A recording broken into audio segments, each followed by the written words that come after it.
سب سے پہلے آپ سب کو میرا محبت بھرا السلام علیکم، کیونکہ سارا سفر ہے ہی محبت کا۔ اس دن کلینک پہ بیٹھا تھا تو ایک پیشنٹ نے مجھ سے پوچھا کہ آپ کو حضرت واصف علی واصف رحمۃ اللہ علیہ کی اتنی باتیں یاد کیسی رہتی ہیں؟ تو میں نے جواب دیا، چہرہ یاد رہے تو بات بھی یاد رہتی ہے، وہ چہرہ ہی اتنا پیارا ہے۔ حضرت واصف علی واصف رحمۃ اللہ علیہ سے کسی نے پوچھا کہ علم کیسے ملتا ہے؟ اب یہ سوال ہے نوجوانوں کا بھی ہوگا، تو سرکار نے ارشاد فرمایا کہ اپنے محسن کا نام بتاؤ، اس کے احسانات بتاؤ، اس کے کام بتاؤ، علم ملنا شروع ہو جائے گا۔ علم نگاہ سے ملتا ہے، علم عطا سے ملتا ہے، علم اس وقت تک نہیں مل سکتا جب تک کوئی دینے والا نہ ہو۔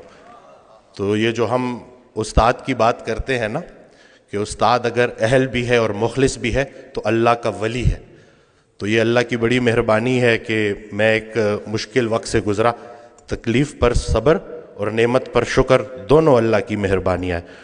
تو جب وہ تکلیف سے گزر رہا تھا، انگزائٹی، سوشل آئسولیشن، تھوڑی لوگوں کو ایوائڈ کرتا تھا، میں پہلے بھی یہ ذکر کر چکا ہوں، تو اسی دوران حضرت واصف علی واصف رحمۃ اللہ علیہ کی آڈیوز میرے سامنے آئیں، تو مجھے وہ آواز تھوڑی سی نا سمجھنے میں دشواری ہو رہی تھی، پرانی آڈیوز تھیں، تو سرکار کا فکرہ آیا کہ پہلے مجھ سے تعلق بناؤ، پھر میری ہر بات تمہیں سند لگے گی۔ کچھ دیر کے بعد میں تو یہ کہتا ہوں کہ دیدار کے قابل تو کہاں میری نظر ہے، یہ ان کی عنایت ہے کہ رخ ان کا ادھر ہے۔ تو جب وہ تعلق بن گیا اور وہ ایک ایک بات روح کی گہرائی سے نکلی ہوئی بات روح کی گہرائی تک ضرور جاتی ہے، تو جب وہ مجھے انہوں نے نا اس پورے اس پریشانی سے اٹھا کے نا میرا فوکس ہی جو ہے نا وہ پرسپیکٹیو ہی چینج کر دیا۔ تو اسی دوران نا اس وقت میری والدہ حیات تھی، اللہ ان کے درجات بلند فرمائے، تو بڑی دعا کر رہی تھی، میں ایک ہی بیٹا ہوں۔ تو آگے سرکار کی آڈیو میں ایک فکرہ آیا کہ اگر اچھا استاد مل جائے تو ماں کو نہ چھوڑ دینا، ماں کی دعا سے ہی تو اچھا استاد ملتا۔ تو یہ آج کل ایک ویڈیو بڑی شیئر ہو رہی ہے کہ کسی نے حضرت واصف علی واصف رحمۃ اللہ علیہ سے پوچھا کہ اللہ کا جلوہ کیا ہوتا ہے؟ تو ارشاد فرمایا، ماں کے لیے بیٹے کا چہرہ اللہ کا جلوہ ہوتا ہے۔ والدہ کافی علیل تھی، کافی بیمار تھی، تو میں جب آیا تو کافی لاغر تھی، انہوں نے میری آواز سنی تو اٹھ کھڑی ہوئی، تو میں نے اپنی نگاہوں سے دیکھا ہے کہ بیٹے کا چہرہ ماں کے لیے اللہ کا جلوہ ہوتا ہے۔ ایک اور جگہ ارشاد فرماتے ہیں، جب عام الفاظ خاص معنی دینا شروع کر دے سمجھو اللہ کا جلوہ عطا ہو گیا۔ تو یہ جتنی بھی ہمارے یہ جو سرکار کی آڈیوز ہیں یہ ہمیں گائیڈ کرتی رہتی ہیں، روزمرہ کی زندگی ہو، پروفیشنل لائف سے جڑی کوئی بات ہو۔ میں ڈاکٹر ہوں تو میرے لیے ان کا ایک جو فکرہ تھا، یہ میں پہلے بھی کوٹ کر چکا ہوں کہ وہ عبادت کرنے والا ڈاکٹر جو اپنے مریض کے لیے مخلص نہیں، اس کی عبادت اسے کوئی نفع نہیں پہنچائے گی۔ تو یہ ایسے ہی ہے کہ جی بادشاہ سے رعایا کا پوچھا جائے گا اور ڈاکٹر سے مریض کا پوچھا جائے گا۔ ڈاکٹر صاحب نے بڑی پیاری گفتگو کی، میرے لیے سرکار کا یہ ایک فکرہ مجھے پر امید کر دیتا ہے کہ جتنے بھی عظیم کام ہیں وہ غیر عظیم زمانوں میں ہوتے ہیں۔ ایک دیا کافی ہوتا ہے اندھیرے مٹانے کے لیے، ہوں چراغ داغ بنا ہوا، سر شام جلتا ہوں شوق سے، میرے پاس آئیں گے وہ کبھی جنہیں ایک سحر کی تلاش ہے۔ تو ہر وہ محبت جو آپ کو اللہ کے قریب کر دے وہ اللہ کے راستے کی محبت ہے، اور وہ اس میں کوئی شرک نہیں ہے۔ انسان کی تمنا ہے تو شرک ہے، رحمان کی تمنا ہے تو عین ایمان ہے۔ اور یہ حضرت واصف علی واصف رحمۃ اللہ کی جو آڈیوز ہیں نا وہ آپ کو اپنی ذات کے ساتھ مخلص کر دیتے ہیں۔ رسول اللہ صلی اللہ علیہ وسلم کی حدیث ہے کہ جس نے اپنے آپ کو پہچان لیا اس نے اپنے رب کو پہچان لیا۔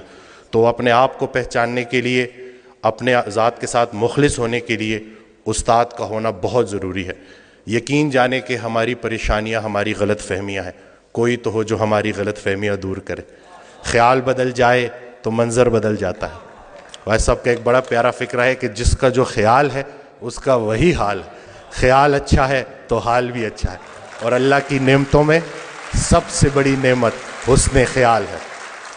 یہ اس دن بھی میں ڈیٹیل میں نہیں جاؤں گا، پیشنٹس ہوتے ہیں، لیکن میں ان سے اجازت لیتا ہوں کہ ان کا یہ جو آپ بیتی ہے وہ میں لوگوں سے شیئر کروں تاکہ لوگوں میں امید بڑھے۔ ایک خاتون میرے پاس آئیں، کچھ ان کے ساتھ بڑی زیادتیاں ہو گئی تھیں اور وہ دل میں نفرت لیے بیٹھی تھیں، اور جس کے لیے نفرت لیے بیٹھی تھی وہ فوت ہو چکا تھا۔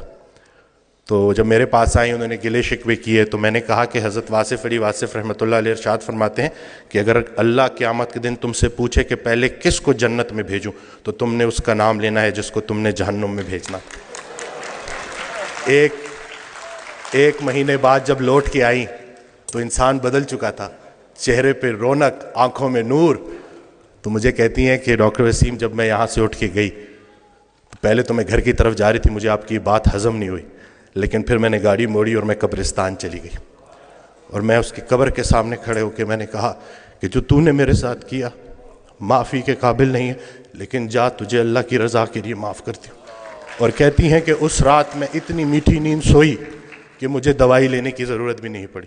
یہ جو نفرت ہے نا, ظرف دکھانا ہے, اور اتنی کوئی بڑی بات ہے ہی نہیں. مقصد بندہ ہے تو نتیجہ بھی بندہ ہے, مقصد اللہ ہے تو نتیجہ بھی اللہ ہے. تو سب سے پہلے تو ہم نے اپنی توقعات کو مومن کرنا ہے, زندگی مومن ہو ہی جائے گی. اصل میں ہماری توقعات مومن نہیں ہو رہی, ہم نے ایکسپیکٹیشنز اتنی بڑھا دی ہیں, ہر کسی سے ہم توقعات رکھتے ہیں سوائے اللہ کے. تو اپنا گھر, اپنی تنہائی, اپنی قبر, اسی کے اوپر فوکس کریں. ہر انسان سے اس کا اپنا پوچھا جائے گا. جس شوہر کو اپنی بیوی میں صرف برائیاں نظر آ رہی ہیں, اصل میں اس کو اپنی تمام برائیاں اپنی بیوی میں نظر آ رہی. اچھے شوہر کو اپنی بیوی اچھی لگے گی, برے شوہر کو اپنی بیوی برے لگے گی. اب بتاؤ بیوی اچھی لگتی ہے یا بری لگتی ہے؟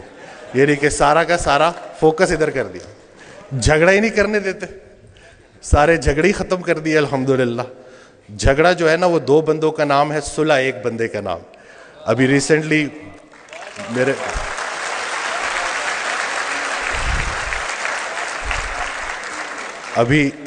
میرے ساتھ ایک واقعہ ہوا. میں گاڑی ریورس کرا تو وہ برانڈ نیو گاڑی تھی, وہ لگ گئی.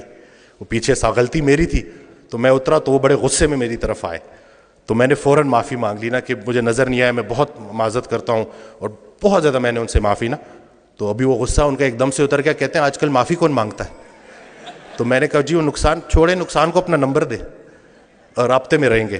تو میرا بڑا دل تھا میں ان کو بولوں کہ اگر کوئی معافی منگوانے والا پیچھے کھڑا ہو تو بندہ ضرور معافی مانگتا ہے. تو یہ کسی کے حوالے سے زندگی گزارنا کتنی آسان ہو جاتی ہے, اگر ہمیں پتہ چل جائے تو ہمارے سارے جھگڑے ختم ہو جائیں. میں نے آڈیوز میں جو سنا ہے نا کہ جنہیں ہم رخصت کرتے ہیں وہی ہمارا استقبال کریں گے. تو حضرت واصف علی واصف رحمۃ اللہ علیہ کی میں آڈیوز سنتا ہوں تو اس میں انہوں نے جو ہمارا فوکس ہی چینج کر دیا ہے کہ جب ہم وہاں پہ جائیں گے تو جن کو ہم پیچھے چھوڑ کے آئے تھے وہ ہمیں آگے ملیں گے, تو اب ان کے لیے کیا لے کے جا رہے ہو؟ تو اپنے والدین کے لیے صدقہ جاریہ بننا ہے. اور یہ چھوٹی سی زندگی ہے, اس میں الجھنا نہیں ہے. آسانیاں دو, آسانیاں ملیں گی. ہر وہ نیکی جو تم دوسرے کے ساتھ کرتے ہو اصل میں اپنے ساتھ کرتے ہو, ہر وہ بدی جو تم دوسرے کے ساتھ کرتے ہو اصل میں اپنے ساتھ کرتے ہو. اسلام کوئی بات نہیں ہے جو پڑھ کے سنانی ہے, اسلام ایک کام ہے جو کر کے دکھانا ہے. تو اللہ پاک ہمیں استقامت دے کہ یہ نوجوان ہمارے سامنے جو بیٹھے ہوئے ہیں انہوں نے ہی ہمیں ریپلیس کرنا ہے. اور میں یہ کہتا ہوں کہ اگر کچھ پرسنٹیج ہی پاپولیشن کی اگر شعوری سطح پہ جتنی لیول آف کانشیسنس بڑھے گی اتنی کریج آف فارگیونیس بھی بڑھے گی. اور حضرت واصف علی واصف رحمۃ اللہ علیہ کا بڑا پیارا فکرہ ہے کہ میری بیسک تعلیم یہ ہے کہ سب کو معاف کرو. تو بس یہی کرنا ہے کہ معافی تلافی کر کے اپنی اپنی قبروں تک جانا ہے. کوانٹم فزکس کا ایک فکرہ ہے کہ death is just an illusion. جب میں نے یہ پڑھا نا تو مجھے سرکار کا فکرہ یاد آ گیا کہ یہ کون لوگ تھے جنہوں نے موت کو میلہ بنا دیا. رسول اللہ صلی اللہ علیہ وسلم کی حدیث ہے, اس کا مفہوم ہے کہ جب شہید ان مراحل سے گزار کر اپنی جان کا نذرانہ پیش کر کے جب بارگاہ اللہ میں جب اللہ کے سامنے حاضر ہوگا, بارگاہ خداوندی میں, اور اللہ اس سے پوچھے گا کہ بتا تجھے کیا چاہیے, تو وہ بولے گا مجھے بار بار اسی راستے سے گزارا جائے. کہ یہ جو ہم زندگی گزار رہے ہیں, زندگی کو نہیں سمجھ سکے تو ہم موت کو کیسے سمجھیں گے؟ ہو سکتا ہے جسے ہم موت کہہ رہے ہوں عین زندگی ہو, بلکہ حقیقتاً زندگی ہی ہے. سارے چیک ادھر کیش نہیں کرانے, کچھ آگے کے لیے بھی چھوڑ دو. تو بس یہ ہے کہ بزنس نہیں کرنا, خدمت کرنی ہے. اور ایک جو بڑی پیاری بات کہ ہر رات سونے سے پہلے خود سے پوچھو کہ لوگوں کو استعمال کر رہے ہو یا لوگوں کی خدمت کر رہے ہو. اس کا جواب تم خود دو گے. ہر وہ دن ڈے ٹو ڈے چلنا ہے, مومن ڈے ٹو ڈے چلتا ہے. ہر وہ دن جس میں آپ کی ذات سے کسی انسان کا نقصان نہیں ہوا, آپ کے ذات کے شر سے لوگ محفوظ رہے, اور کسی نہ کسی کا نفع ہو گیا, وہ بہترین دن گزر گیا. یہ ان دو فکروں میں پورا اسلام سمجھایا گیا ہے. اگر لوگ سمجھیں, اگر آپ کی ذات بے ضرر ہو گئی تو آپ کے دین کی ابتدا ہو گئی, اور اگر آپ کی ذات سے لوگوں کا نفع ہو رہا ہے تو آپ کا دین مکمل ہو گیا. اسلام کچھ بھی نہیں ہے اخلاق محمدی صلی اللہ علیہ وآلہ وسلم. تو دعا یہی کرنی چاہیے کہ ہم اپنے ریئل کو اپنے آئیڈیل کے قریب کر دیں. ہم سب یہ دعا کرتے ہیں کہ مرتے وقت رسول اللہ صلی اللہ علیہ وسلم کا چہرہ مبارک ہمیں نظر آئے, ہم ان کا دیدار کریں. تو بس دیکھ لیں جی کہ کہیں ایسا نہ ہو کہ اس دن شرمندگی اٹھانی پڑے. تو کوئی ایک خوبی اپنے اندر ایسی پیدا کر لو جو آپ کو لگے کہ رسول پاک صلی اللہ علیہ وسلم کو اچھی لگے گی. کوئی ایک غلطی خامی اپنے اندر سے ایسے نکال دو جو آپ کو لگتا ہے رسول اللہ صلی اللہ علیہ وسلم کو ناپسند ہے. تو بس یہی چھوٹی سی زندگی ہے اور یہی کرنے والے کام ہیں, کر ڈالیں. اور اللہ کے راستے کا سفر تنہائی کا سفر نہیں ہے, سنگتوں کا سفر ہے. تو یہ جتنے بھی لوگ ہیں الحمدللہ, یہ ایک اور حدیث قدسی ہے, اس کا مفہوم ہے کہ جب چند لوگ, اللہ تعالیٰ ارشاد فرماتا ہے کہ جب چند لوگ خالصتاً میری رضا کے لیے کسی جگہ اکٹھے ہوتے ہیں اور میرا ذکر کرتے ہیں, تو جب بھی وہ اس محفل سے اٹھتے ہیں تو میں ان کے گناہوں کو نیکیوں میں کنورٹ کر چکا ہوتا ہوں. تو ہماری بڑی مہربانی ہے کہ حضرت واصف علی واصف رحمۃ اللہ علیہ کے چاہنے والے ہمیں مل ہی جاتے ہیں. اور یہ اس دن بھی ایک خاتون آئی, کہتی ہیں آپ کی ساری باتیں ایک طرف, جب آپ کی کلپ میں آپ حضرت بولتے ہیں نا تو ہمارا پورا خاندان الرٹ ہو جاتا ہے کہ اب کوئی بڑی بات آنے والی ہے. تو اس میں ہمارا کچھ کمال نہیں ہے, میں کچھ نہیں کر رہا, اپنے محسن کے احسانات بیان کر رہا ہوں, اور یہی میری زندگی کا مقصد ہے اور مرکز بھی یہی ہے. آپ سب کا شکریہ کہ آپ نے مجھے سنا. اللہ پاک ہماری استقامت قائم رکھے اور محبتیں بھی قائم رکھے. اور ایک چھوٹی سی کوشش ہم نے کی ہے, ایک بک کمپائل کی ہے اینگزائٹی ڈپریشن کے لوگوں سے گزرنے والے پیشنٹس کے لیے, کہ جو مجموعہ ہے قرآن پاک کی آیات کا, احادیث مبارکہ کا, اور حضرت واصف علی واصف رحمۃ اللہ کے جو فرمودات ہیں ان کا. تو اس کی ڈیٹیلز بھی آپ انتظامیہ سے لے سکتے ہیں. جزاک اللہ, سلامت رہیں, آباد رہیں. Thank you.